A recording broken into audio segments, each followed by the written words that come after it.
Well, good evening, everyone. Welcome along. Here we are, the preview to week number 8, finals night of the Online Darts Live League. Phil Barr's joined by Chris Mason, who stands in for Paul Nicholson, who's isolating at home because he's got an operation coming up this week, so not allowed out once he's had his negative test, which he's had. Good luck for that, Paul. Hope the operation goes well. Look forward to seeing you back on the hockey soon. Yeah, definitely. And before we go too far in, can you all hear us in the chat room? We think we sorted the audio problem out, but just let us know. Come and say hello and make sure you subscribe to the channel. Give us a thumbs up. All you got to do is click it if you like what we're doing. Go on, now. Mace, what an unbelievable night of darts we've got coming up.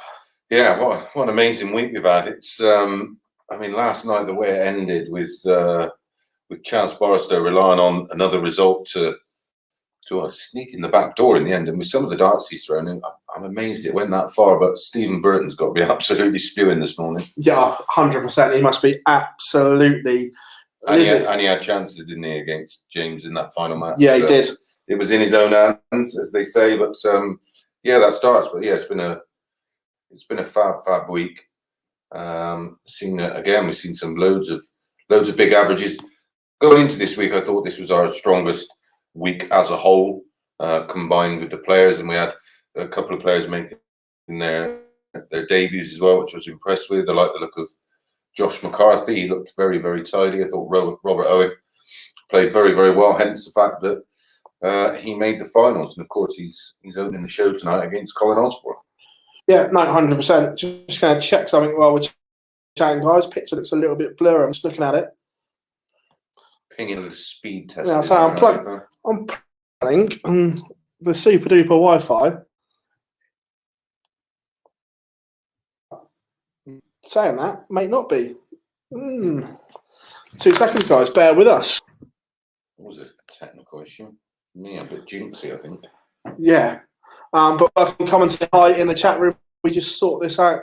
Dude, I think it looks like you're connected to my Nokia 3310.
Yeah. Right, guys, we should now be fixed.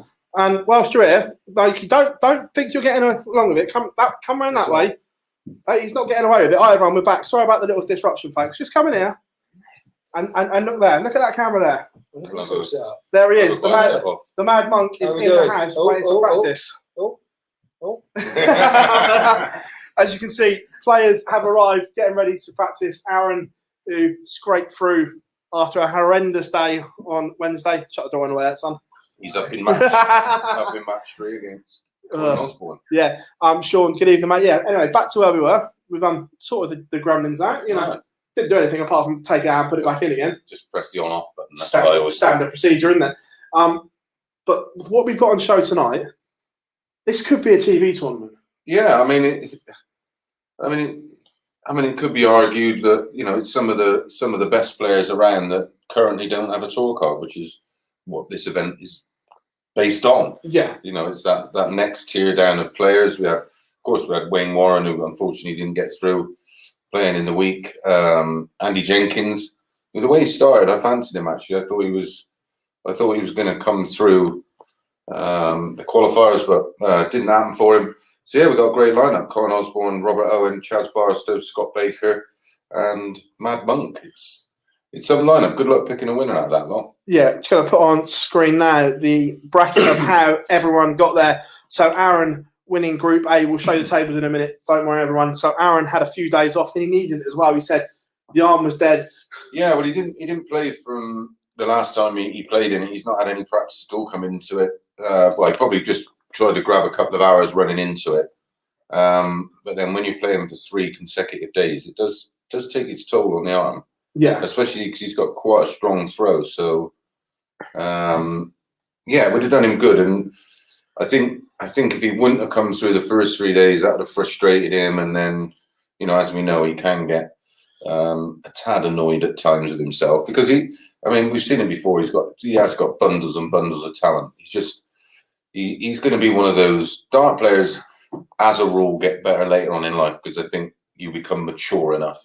And he's a perfect example of that. I think he'll be one of those that will come good in his mid to late 30s. Then Group C was Scott Baker and Corin Osborne across the 2 days. They were the most consistent. Let's not. Yeah, I mean, looking at the 5 that qualified, I think it's about right for me. Yeah, it's hard to instantly. Maybe Stephen Burton can count himself a little Josh unlucky. Richardson, not Josh Richardson. Josh McCarthy was unlucky as well. Yeah, well, there were so many of them so close in each of the groups that, yeah, I suppose there's a couple you could have made a case for. That James Richardson, obviously a previous winner of this, we were a bit shocked that he didn't come through, but he was in a tough. That was a group tough score, that last group. Yeah, I'm going to put up on screen now. Again, any questions? Come and get them in the chat room. We'll come to them in a second. So that was the Group A overall table, and Aaron by 1 leg from Robert Owen, and it was his mate Jenks that did him the favour on the last day as well. Yeah, exactly. Yeah, it was the last match, wasn't it? Yeah, last match, and Jenks Rocket sends the madman through. Yeah, I mean, only dropping 3 matches over the 3 days in that field was quality. I always thought Wayne would come good sort of day 2, 3, and 4. He's another one that lacks match board practice. Time. Yeah, board time, and they just don't have any. The surprise there for me was Scott Baker down so low, but again, he couldn't. He's not. We wouldn't have played a lot of darts, and I used to play in the same league, and in the same league as Scott, and he relied on playing a lot of darts. He was out playing 2, 3, 4 nights a week. Well, we saw it with Scott in the early stage. It was all or nothing. It was 105 or 77. Yeah, it was literally like that. There was nothing middle ground. Well, you can say. I mean, we've seen a lot of 100 averages, and we've seen the same players average, like you say, late 70s, early 80s, and that's why the majority of them who have tried for a tour card find themselves in that position because they just don't have a good enough B game. And we keep going on about it, but this gives us a perfect example. And statistically, when you look at all the stats across the board, you can see it there. I mean, brilliant A game, very beatable B game. They look beatable by anybody, but when they're on it, they look like they could beat anybody.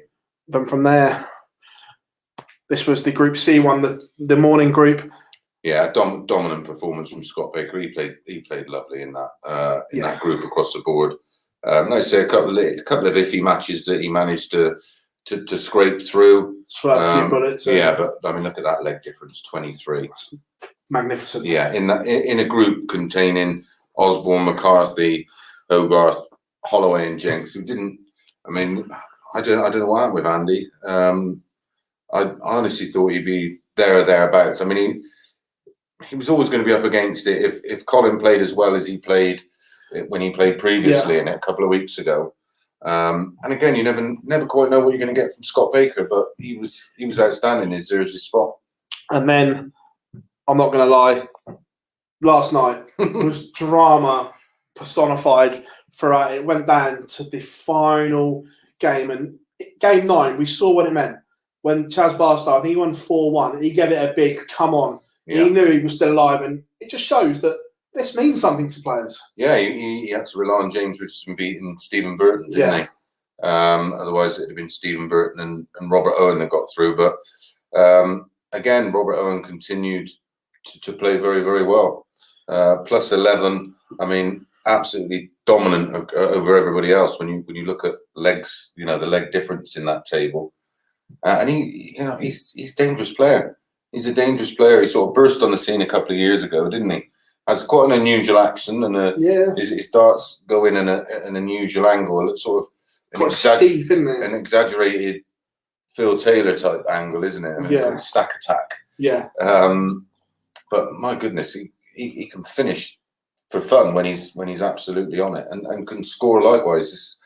Let's say picking a. I'm not sure. I haven't even had a look at the prices yet on this. How they priced it up, but they probably made Chaz Barstow and Aaron Monk joint favourites. I would have thought. I would have said so. We'll have a look at the odds in a second. Come and say hello in the chat room before we look at tonight. Sean, good evening, mate. Max, Harry, Dart, Salvador, welcome along, everyone. Just going to get the odds up as we speak, so we can see how it's been priced for this evening before we look at the games themselves. So first of all, the outright: Chaz Barstow 2-1, Aaron Monk 11-4. Then some big prices: Osborne 4s, Robert Owen. I think that's too big. Scott Baker's way too big at 11-2. 11-2 and 9-2. From what we've seen this week, that's too big in my opinion. Yeah, I mean, if you like backing, if you like backing favourites, I suppose. I mean, Chaz Barstow has not been convincing at all to me. Again, it's 103 or 78. Yeah, and I think I don't think he's going to get away with averaging mid-80s tonight. Don't think any of them are. No, I think you'll get punished heavily. Scott Baker at 11-2, 5.5-1 is absolutely monstrous.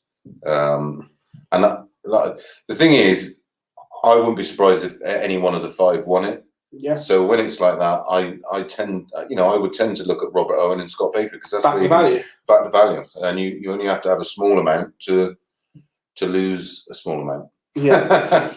Then the fixtures for tonight, they look quite tasty and imperative. We always say it, but getting off to a good start, and it's the one who tends to win the opening two matches fairly convincingly, gets a bit of confidence, gets a bit of momentum, and tends to run away with it. Can't pick a winner in the opener. Osborne against Robert Owen.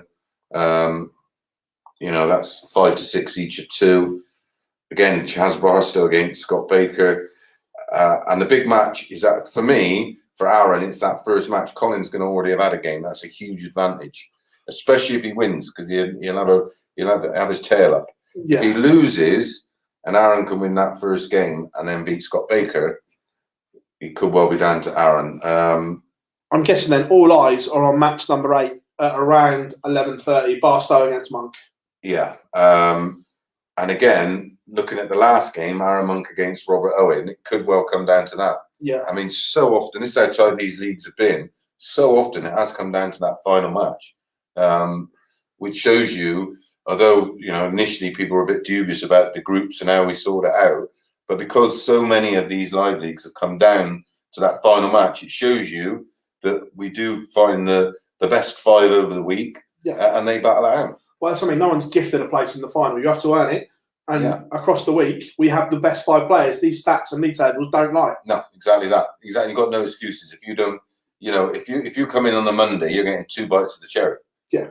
2 big bites of the cherry. Obviously it's a big advantage if you finish 2nd and 3rd in Monday's Group A, because then you get the rest in the morning, you come back at the night and really give it a real good go, as we've seen this week. 20 pence time. I haven't been wrong, have I? No. I'm 4 out of 4. Oh, sorry, 3. Yeah. This is a bonus one.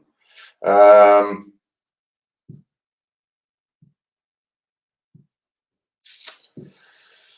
going for Aaron. I think the 3 days practice and then 2 rest days and then coming back tonight will suit him. But I don't be shocked if Scott Baker wins it. I just got a funny feeling and playing all the time really suits him. You know what I mean? There's not a lot of moving parts with him, and he relies on rhythm and tempo with his throw. And I think this week would have done him a world of good. And I think he'd be fairly confident going into it. I certainly wouldn't have him as big as 11-2. But again, I look back at some of the performances from Robert Owen during the week. Yeah. And he's a player that doesn't know when he's beat either. He's got some real dog in him. 2 players that you look at that could sort of turn out with outstanding performances, Aaron and Chaz.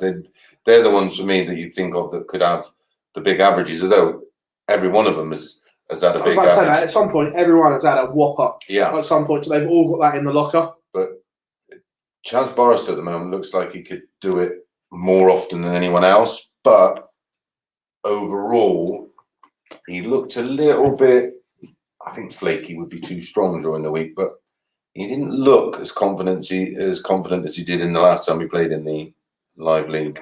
But yeah, I just, knowing Aaron as well as I do and knowing how well he can play, if he walks in here tonight and he's got it about him, he wins it. But look at it, he's got it about. He'll be in that practice room already, winding them all up. Yeah, exactly. And yeah, he's just got to learn that he's got to learn the ability that sometimes you have to win ugly, and it doesn't matter as long as you get the 2 points. Yeah, I completely agree. Like I've always said, they don't write averages on trophies, and that was my saying. Yeah, I'm going. Go on then. My head's saying one thing, my heart's saying another. Sorry, I'm going Stack Attack. Oh, you're going to go? I'm going to go Robert Owen. I've been really 9-2 shot. I've been really impressed across the week with him. If I was going to have any kind of punt in it, I'd probably go for Owen and Baker just for the pure value, because I think 4.5 to 1 and 5.5 to 1 is way too big. Agreed. Let's jump into the chat room as well. Come and say. Right at the top, there was Canelo Saunders tonight, Mace. I've got Saunders going the distance, but Canelo getting the decision where you'd have to. If he goes the distance, if Saunders knocks him out, they disqualify him. If he goes the distance, I've got more chance of getting a decision than Billy Joe. No, I think he gets stopped late, mate, or the towel comes in. Any news about next week's? Right, so we're still not allowed to say anything. Well, we're still waiting for the confirmation, the T's to be crossed and the I's to be dotted. So we're back on the 22nd with a special. On the Saturday, we are due to have a special on the 22nd, and then phase 2 will reconvene on the Monday the 24th. So 10 days or so off from us, but don't worry, plenty coming your way. And the new format is amazing. Yeah. Good evening. Chaz should win. Barstow v Monk. 10:30 could be the defining one. I will let everyone in the chat. 20,000 for MVG to make a surprise guest appearance. Unfortunately, we'd love that, but I don't think the DRA fine would be worth it. No, exactly. He's not allowed to be on any other product apart from PDC unless they give clearance. Sean, big call, mate. That's what he's here for. Yeah.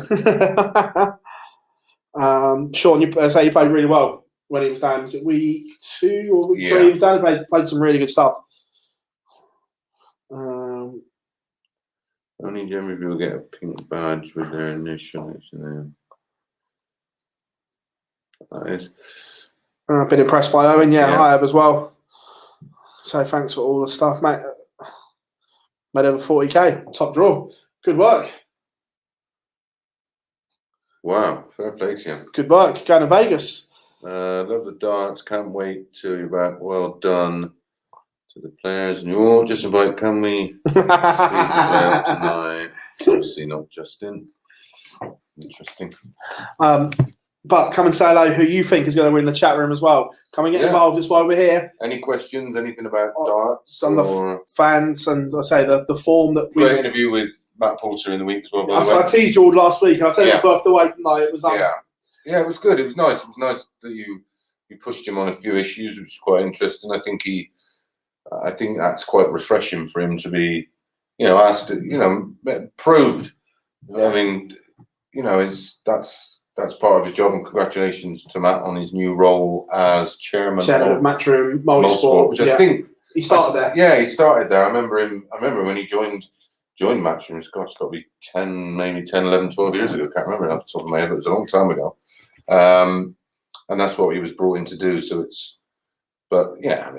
it won't change much. Barry's always going to be there. I'm sure he would be consulted, maybe probably the right word, or consulted, or however, if something wasn't going quite right, believe me, no matter where he is in the world, that phone would be. Yeah, I'm sure Matt's got a Barry bat. I was about to say the bat phone, like we're showing our age now, the red phone under the glass cabinet where you take thing comes up above Matt Porter's house. Going, oh. But Barry's ringing. Listen, he's got a proven track record. Though I'm sure Barry takes most of the credit.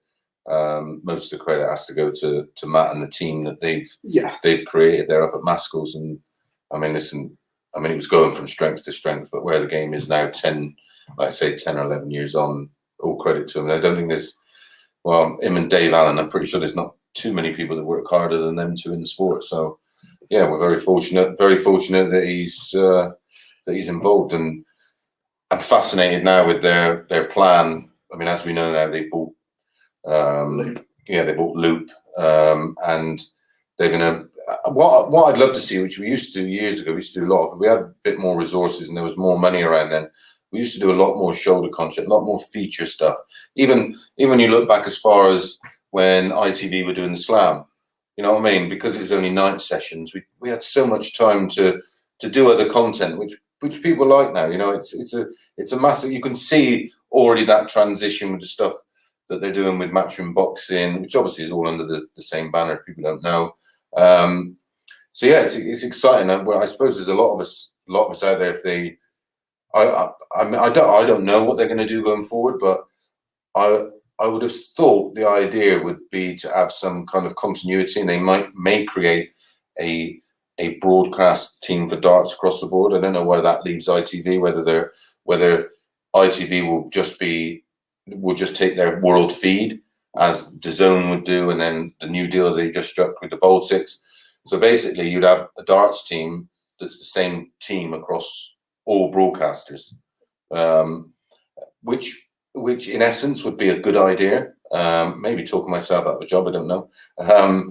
But then, then if you were covering all events, it just adds that bit of continuity to it and consistency. And I think it would be a good look, especially if they're planning on being the sole,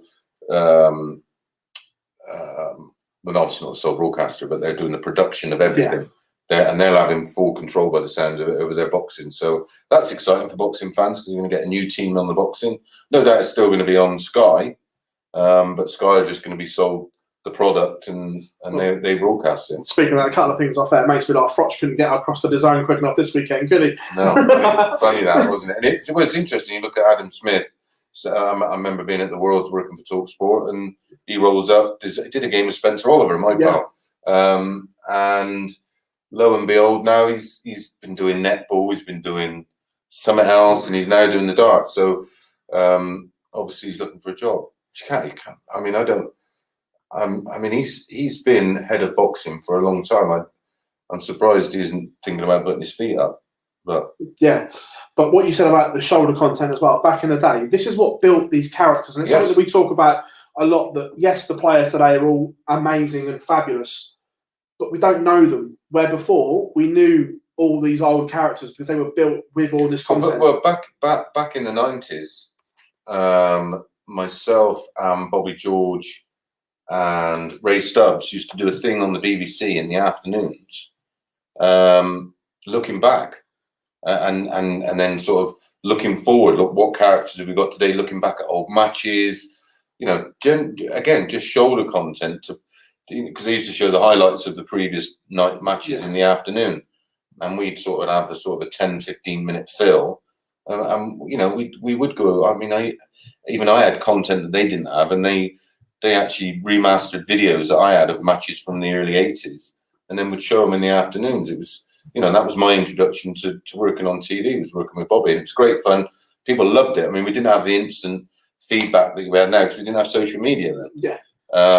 But you could tell just by, then we wouldn't have a VIP when we were just out with the general public enjoying the darts. Everybody else, feedback was on. They loved that kind of thing, and hopefully that's something that the PDC will be sort of focusing on, because at the moment it's, you just sort of see the player, they play, their walk-on music basically is how they build their character, whether they have a great walk-on or not, where you don't actually get to know the player. How did what's Jose's backstory? I mean, I know it because I have to talk about it, but the general public probably don't. No, agreed. Speaking of that, again, anyone's come and get them in the chat room. Trying to get this up. We had 3 nights of action in Milton Keynes. That's great, wasn't it? Absolutely and brilliant. Some might say, well, last Saturday normal service. Yeah, well, last Saturday, the last Saturday we suggested that awful run of results over in Germany for Michael might be the catalyst and give him a kick up the backside and get him going again. Lo and behold, Friday night he's top of the league. Same old story, isn't it? I mean, he's just been outstanding, hasn't he? I mean, the response from him is which is why he was such a dominant force. I don't think anybody will ever dominate. We've been over that time and time again. But I mean, that finishing against James Wade was staggering, because it's all right doing it when your opponent wants 141, 161, 167, 170. But James, one of the best finishers in world darts, is stood behind you and you're taking out 2 and 3 dart combination shots. That was brilliant. I was about to say that, because like you say, anyone can average 110 when there's nothing coming back at you. Yeah. But when someone's doing 110 against you, this is the one we were seeing in myths, these 78s, these 82s. Now they're going in, and we're seeing. Well, they went in this week. Yeah. That's the thing. When we talk about momentum in sport, some people agree with it, some people don't. Well, only one person doesn't. Bless him. I hope you're doing well, Rob, by the way. I know you're watching. That sort of, you had the negative, the opposite to momentum in Germany, where he just couldn't get a break going. It's the stage running this week, and it just spills over and it continues. He just builds on it and builds on it and builds on it. And that was the makeup of his game. Listen, I remember when Michael was turning up when I was on the tour, and he just couldn't win a game anywhere. Couldn't get going anywhere. The Dev Tour taught him. He said the Dev Tour taught him to win again. Yeah, learned to win on the Dev Tour, won the Grand Prix. The rest is history. Just went on that incredible streak. He went on a streak where Jackie didn't see him lose on TV for nearly 4 years. Yeah. And then all of a sudden, drops over the edge, and then and now he does this. But that is down to 2 things. One, the confidence in his own mind, and the other, the fact that there's so many players that on their given day can match him. And if they do, and he's not quite on it, he gets beat. The impressive thing, though, as well, was he looked more himself on stage. Forget the darts. It was. Didn't someone say he wasn't going to finish in the top 4? Yeah. Yeah, funny that. But it was more like he imposed himself again. We saw the celebrations, the roars, and that's the Michael we all know. He is such a bubbly character behind the scenes. Yeah, he needs it, and he's we've said all along he's one that's struggled without the crowd, because he used it. I think he said it in one of the interviews on one of the nights last week after his match. He uses that as a motivational factor, and of course it has an effect on his opponent, which you can't, which we've always spoke about. It's always been a key factor. The crowd can make or break you, and he needs that buzz. I don't know what he gets out of it. I wasn't really like that back in my day. They certainly weren't as rowdy. Well, I suppose they were, but they weren't as many. Let's put it that way. That's what you were playing in 3,000 now. It's 10,000, 15,000. Yeah, exactly, yes. It just amplifies all the time. It's just different gravy nowadays. I mean, how they play in those conditions, I don't know. All credit to them, because it must be horrendous to start off with, but I suppose they don't know any different, most of them. That phase of the Premier League has now gone. Hopefully, fingers crossed, touch wood, you name it, we're doing it. Yeah. The last time we ever see empty arenas. We've got 1,000 fans in for the next 5 nights of the Premier League. Does the dynamic now change? I think so. I think we like Jose fascinates me as a player, because he literally just not from nowhere, but some of the darts he's playing right now are just at a different level. Yet there was fragilities last week. And he can. He absolutely made a mess of that match against James Wade. Should have pummeled him. Yeah. I mean, what was he? 6-2 up, 5-2 up, 6-2 up. Can't be losing games like that. And again, wasting darts out of the board. Going, 2 darts left in his hand on a combination shot. you got to go for the trouble. If you can't see it or not, then go for trouble 16. You can't throw a dart at the board. And then he cost him darts at a double, and ultimately he wobbled. Now, you imagine if that was in front of a crowd and he was playing a Michael van Gerwen or a Gary Anderson. You know what I mean? And you know, as I admire Dimitri and the level he can play at, I want to see him do it in front of 3,000, 4,000, 5,000 people and see how he's going to cope with it. I mean, it's down to darting ability. He's as good as anyone out there. And I just hope, for his sake, he doesn't find it difficult with the crowd. I mean, he's played in front of the biggest crowd ever and did the business. Stadium, yeah. So there's a lot written that, wait till he has to play in front of a crowd. And I'm like, typical casuals do not remember that. You know, was it a World Series in Germany? You know, biggest crowd ever. Didn't he beat Gary, Michael, then lose to Mentor in the final? Yeah, and a tight one as well. Yeah. So I'm obviously I think it will have its effect on everybody because they're going to be nervous. Yeah. Because it's been a bloody long time since they've had to perform in front of a crowd, but it's definitely going to change things. We know it's going to suit. Aspinall, Van Gerwen. Yeah. Nathan was a little disappointing against Johnny last night. You could tell there was a lot riding on that match. It was really edgy.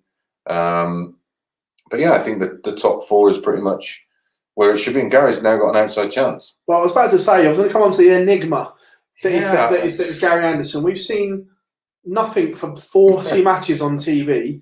And let's be fair, on the Wednesday, he turned up with that horrible scallop dart and was less than effective, shall we say.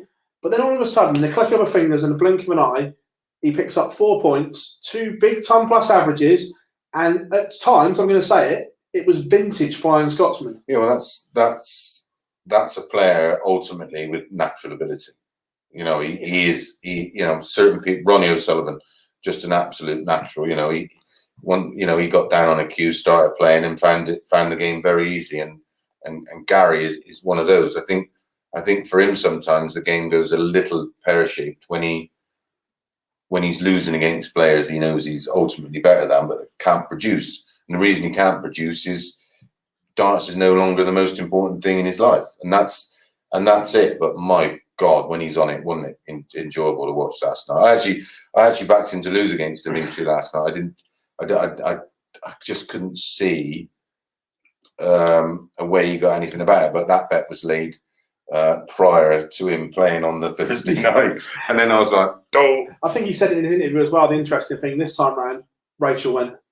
Did she? Yeah, he said it on when he said, wow, I didn't know that. We went watch change. Brilliant. He goes, I bought the missus, so I can't just sit in my room anymore. Oh, so yeah, because she will say, right, go on, get out. Yeah, Rachel's giving one of them. Oh, brilliant. Oh, that must have been lovely for him, actually, just for her to actually go and watch him play, because I know champion for ages. But yeah, I mean, he's got a fan base for that reason, because when you watch him play like that, the only disappointing thing is it didn't last an hour longer, because I could just watch him for hours. Because then, you know, when he's in that kind of mood and he's on it, I mean, he literally is one of, you know, for me, he's one of the best ever. Well, that's what I say to people. Go and watch the Dubai final. Him and Michael, best of 21 legs, both average 121. Can we have that best of 101 legs, please? Yeah. Because it was just. Yeah, he is one of the best ever to have played. And it's hard to say. I mean, he's pretty well. He has won pretty much everything, and apart from the slam. Slam's on the list, obviously. But even he says it's not the same. It's not the Civic. It was always that you wanted to win it at the Civic. And I mean, I suppose when you want as much as him, you can sort of take it or leave it. But I don't think it certainly wouldn't particularly worry me if it wasn't on my resume. But let's be fair, the world's Matchplay in the Premier League. I hate saying about him, but he's that good. He's underachieved. Yeah, I don't disagree that there should be more titles in there. But and then I say that, and then I think back, geez, Premier League, 2 double world champ, 2 Premier Leagues, Matchplay, World Cup, UK Open. He's been for what he's. Yeah, but then again, you've got to think of the era he's been in. You know, I moaned about my era, and I mean, ultimately, he has played his best darts through 2 of the strongest eras ever. You know, the back end of our era, and then into the Taylor era, and then straight into the MVG the new kids on the block here. So to accumulate that much in that period of time, it's hard not to mention him in the same breath as, all right, not your Phil Taylors or Michael Van Gerwen's, but if you say Eric, John Lowe's, at their very best, he's only going to just get beaten. Or, I mean, I always say to it that, listen, you go prime for prime and they play 10 times over best of 31, and then the next night over the best of 13 sets, who wins? What are you going to say? 6-4, maybe loses 5-5. Yeah, 6-4, 5-5. So he's elite level. He's, what is he, 50? Bless him. I think he's 50. Yeah, he's 50. Yeah. He can still go up there and produce that, not just on one night, but back-to-back nights. This guy's a legend. Well, just touching on what you said there about the new kids on the block, as this week showed us that the old guard isn't done yet as well. Yeah, I listened to Nathan Aspinall's interview, and he was sort of like, almost suggesting that, but the actual stats don't say that. You look at the average age of winners in the last 5 years. It doesn't really point to there's definitely a changing of the guard for sure. Yeah. But not maybe as quickly as he thinks, because Gary proved it.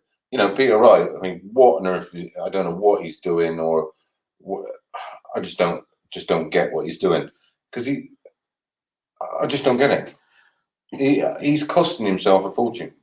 Well, last night was weird that he used that gold dart for a leg, went back in the case, gets Old Faithfuls out, yeah, and then swaps them back, and I'm just like, oh.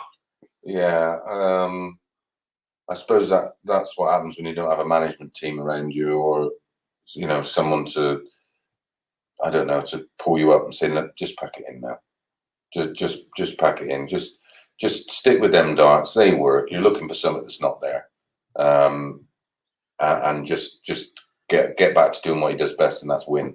Well, this is the thing, that perfection in our sport does not exist. No, it doesn't. These type of sport where there's such fine margins, no one will ever go up there in a best of 11 match and go 9-9-9-9-9. Ain't gonna happen. So perfection isn't there. It's not. No, it's not. It's not a possibility. Well, it's potentially possible. Could it happen? No, not in a million. Absolutely not in a million. So. I just don't get it. He drives me crazy because he is so good. I mean, I've sat down and watched when he's, just by chance on one of the days on the Pro Tours where he's, had 3 or 4 or 5 of his matches streamed, and I've just sat there and thought, how do you ever lose? Oh, yeah. He is that good. Yeah. And then he messes around with his darts for absolutely no reason whatsoever, because whatever he's looking for, and I fear for him.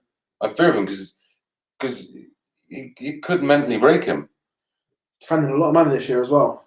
Defending the world's win. He doesn't need to be any better than what he is to win titles. He's proven it. Agreed.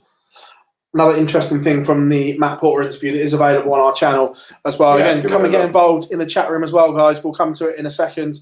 Blackpool. Matt Porter's words are, right now, we are being told it will be normal with no restrictions, and he went on to say it's a good job because you can't social distance in the gardens. No, it'd be impossible to police that, wouldn't it? I'm going to be there, which I cannot. I just can't wait. I'm there working. Fortunately, I'm there working, but just to be there, I just cannot wait. I'm going to go early on the opening day. I'm just going to sit there and watch people come in and be normal. It's not just a massive thing for sport or darts. It's just a massive thing for our country in regards to returning to some kind of normality and a bit of freedom. I just can't wait for that tournament. It's gonna, it's gonna be the best ever because of everything that's happened. We're just all going to be sat there like Cheshire cats, just loving it. Yeah. Not just loving the darts, loving seeing the fans back. Because, sport doesn't work without fans, I'm afraid. I mean, in that type of environment, it just doesn't work. As much as I love watching it on TV, but being there is just, and especially Blackpool. I remember being at the Worlds. Obviously, you were there as well for TalkSport, and it just didn't feel like the Worlds. It was soulless. It was almost soul destroying more than anything. Yeah, it must have been a horrendous environment to play in. I mean, I know you're still playing in the Worlds, but the World Championships. I mean, it was great that they swallowed and put it on because it cost them an 4 million bags. Yeah, 4 million bags. Yeah, I mean, £4 million. That's a lot. Can't even compute it. But that's their loyalty to our sport, and like I said, without them, God knows. Well, we know what kind of mess we'd be in. Jeez. We're just touching on the dynamics of playing with no fans. By the look of it, it would suit me. By the look of it, Gezi is going to get half a year being world champion, so he can have those big nights being introduced as the reigning defending. But going back to Peter Wright, in 10, 15 years, is he going to be the forgotten world champion? Well, that's another reason, right? Like when you lost your year, you think what you'd have earned on the exhibition circuit. Let's say a conservative figure, $500,000 in-person appearances, exhibitions, the World Series stuff, trade shows, extra sales, whatever else, right? Say £500,000. And I'm gutted for him, and I hope they parade both Peter Wright and Gezi on the stage at our TV events, just for recognition, really, just to give the crowd the opportunity to give them both the welcome they deserve. So that disappoints me, I suppose, that Peter Wright's continued to take risks, and when you're not using equipment where you can perform at your best, you're taking a risk and costing yourself money. I mean, I know he can't be short. I know he's not short of a few quid, but gambling in tournaments like the Premier League, where there is so much. What is it? 250 and 25 if you finish top. So potential 275. Yeah, I mean that's a chunk of dough, isn't it? By anybody's standard. I know it's not kind of money and you maybe not Barry, it'd be like, that's chunk change. But yeah, that fascinates me even more, why he would take risks in a time where he should be thinking, right, I'm going to absolutely win everything I can. And it's proven it doesn't work. What he's trying to do does not work. It's costing him money. But it's up to him. But I think it's bonkers. Agreed. But can't wait. Fingers crossed. The match play. Yeah, not the balcony, the standing room. And when is it? July 17th. I think it is opening night. Whatever that Saturday, 16th or 17th. That's going to be some night. So we're going out afterwards. Look, I might be full of nostalgia here. I know he's not there yet, but how good would have to either Tiger belt him around the Winter Gardens on the first night? Immense, isn't it? I know he's got work to do, and we're living in a land. Could you imagine that? Well, no, I mean. How far was he? 10 grand off? I think he's about six. Oh, right. He's not a million. He's okay. Couple of decent pro tours. Yeah. We've got 8 more pro tours. 8 more. I say the race to. If you can play all 8 without. The race to the Winter Gardens is on. Yeah. We know the calendar up until then. The players have got 8 opportunities to make their claim. Blocks of 4. I can't wait. Yeah, but, I mean, well, if he's only 6 grand away, he's got every chance, because he's proven. Let's have a look. Right, let's get me. He's proven he can still. When someone asks the question, there, do I punt on the motor stuff? No. For some reason, I do try and give you tips, and for some reason, some bellend on Twitter, as per usual, is like, look at Mason doing his brains, and I don't actually have a betting account. I've had to prove that. All of us. We're not allowed to. We're not allowed to bet on it. We fall under the DRA sanctioning. Yeah, so it's a DRA sanctioned competition. We work on it, so we're not allowed to bet on it. Yeah. So yeah, Ryan Searle 16th on 19. Yeah. Raymond van Barneveld. Oh wow. 14.25. So he's not a million miles away. 4,750. Yeah. Wow. So yeah, he's well within his share. I mean, and then you're looking above him. Obviously, Jamie's just coming back from major shoulder surgery. Major surgery. Lennon's not in the greatest form, but we know he can change that. Bunting, Clearmacher. Clearmacher's the one. He looked good in Germany. Andy Bolton could well do. Always dangerous on them pro tours. Adam Hunt, that's a lovely run he's having. Sort of considering he was. You wouldn't write him off either, would you? The Wizards. Whitlock. I mean, trust me, if there's one man that would have gone away and absolutely practiced his nuts off, it's Simon. Mullenkamp, Barney, Ricky Evans, Jason Lowe down at 40 on 40. The interesting dynamic that doesn't show here that people forget. Come over here to the main Pro Tour Order of Merit. Johnny Clayton in 7th. Right, let's be fair. The form they're both in. Yeah. I would expect Johnny Clayton to overtake Ian White. But Ian White has enough money, so he will then plonk middle here somewhere. He's not on the list as it stands, but he has enough. He comfortably sits in the 1 year. Yeah. But some interesting ones. See, I mean, Simon Whitlock's not a million. He's only 18 grand away from taking 16th spot himself, isn't he? Yeah. Which over Pro Tours, only 10 grand the winner. Yeah. Yeah, it's probably a big show. It's asking him. Mensa Silovic. Where's Mensa then? Mensa's up here. He's comfortable. Okay. So yeah, that's the race for the match play. But yeah, Barney and Ali would be quite good. Yeah, and like I say, he's not a million miles away. Yeah, again, come and get involved in the chat room. Probably got about 10 minutes left because we've got to go and do some prep and whatever before tonight. So come and get your questions in for the next 10 minutes or so, and we will do our best to answer them. G Adventures, our pleasure, mate.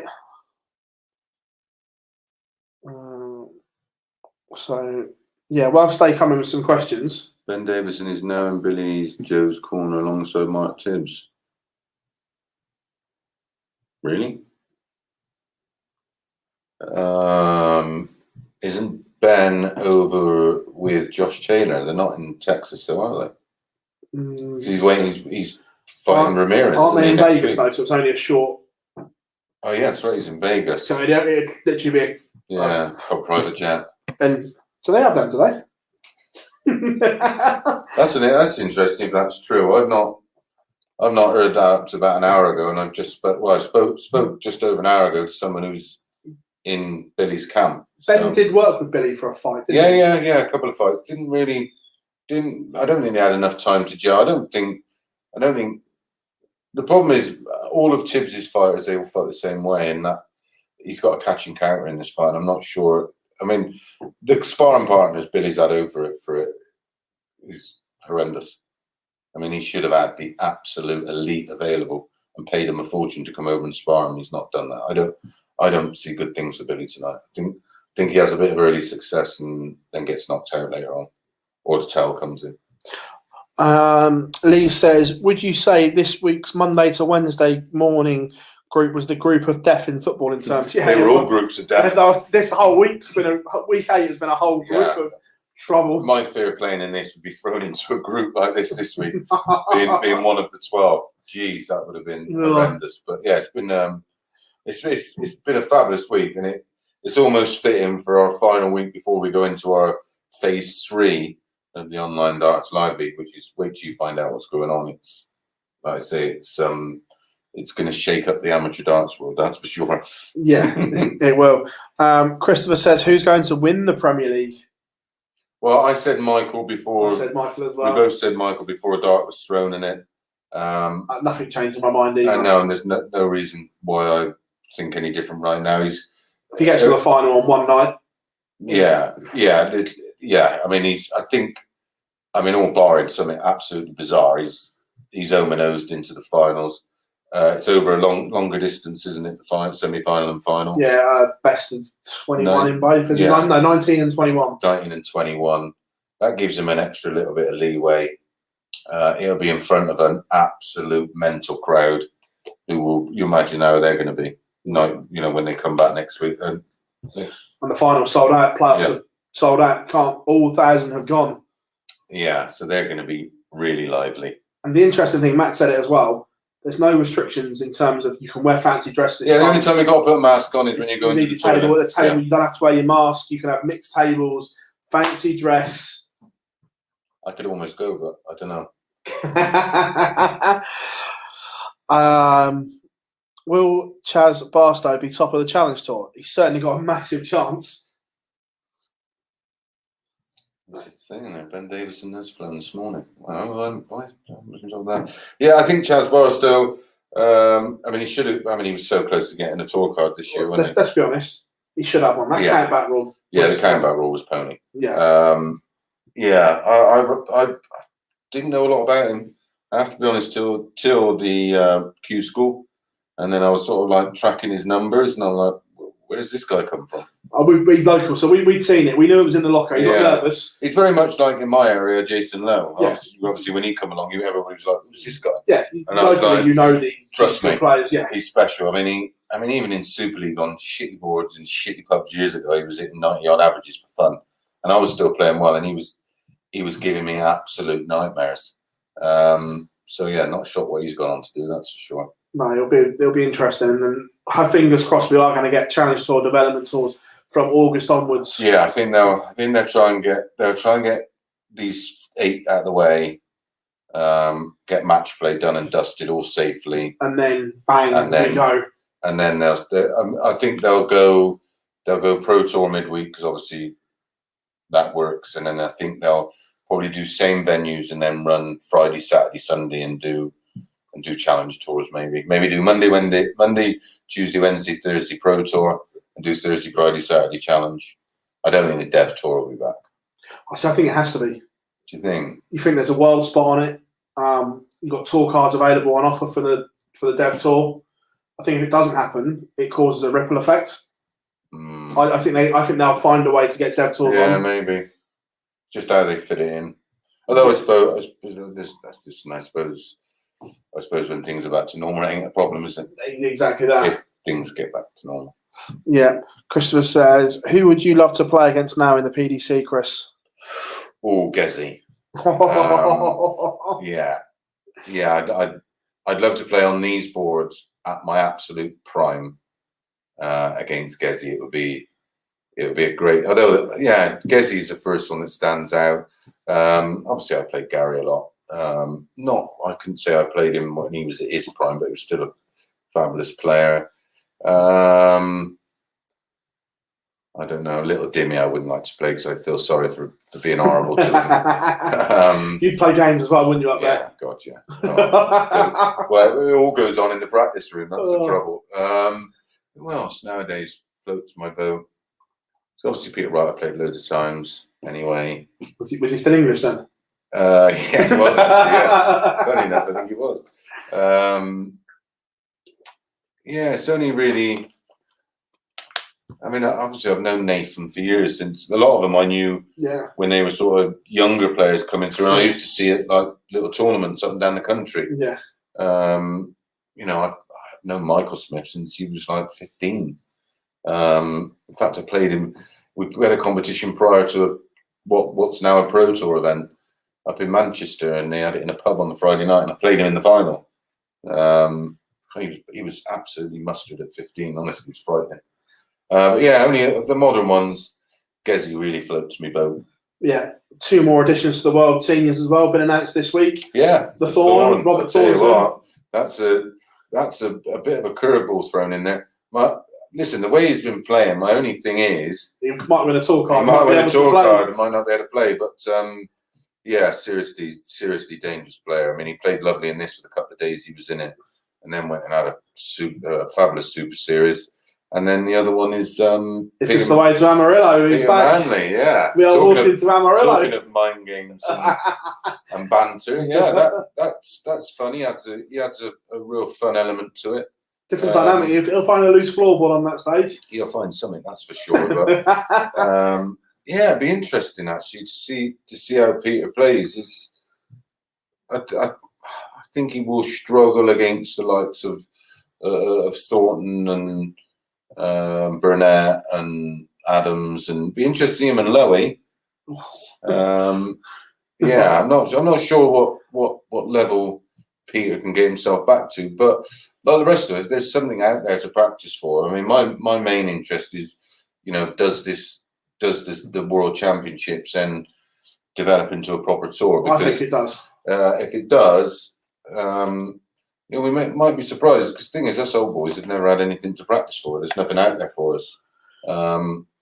We can't really sort of start rocking up at little tournaments all over the place. They don't really, they don't sort of really fit in with where you are in terms of. Well, people just give you hassle and. Yeah, they do. Yes, yeah, well, yeah, sort of. But yeah, it'd be interesting. I'm looking at, I mean, it's still sort of 8 and a bit months away, and then you still got a fair few players to announce yet. But two more invites to go, I think. Yeah. Not that I know because I've made the videos, but yeah, just 2 more, and then there's going to be 2 qualifying. 2 qualifiers, players. Yeah. Yeah, it's exciting. I mean, listen, the buzz out there, the interest. Ridiculous, isn't it? I mean, once they've got a venue nailed down, which I know they're pretty much close to now, and the date is pretty much nailed on, tickets will go on sale, mate. I think it'll be sold out months and months before. I think tickets will sell within a week.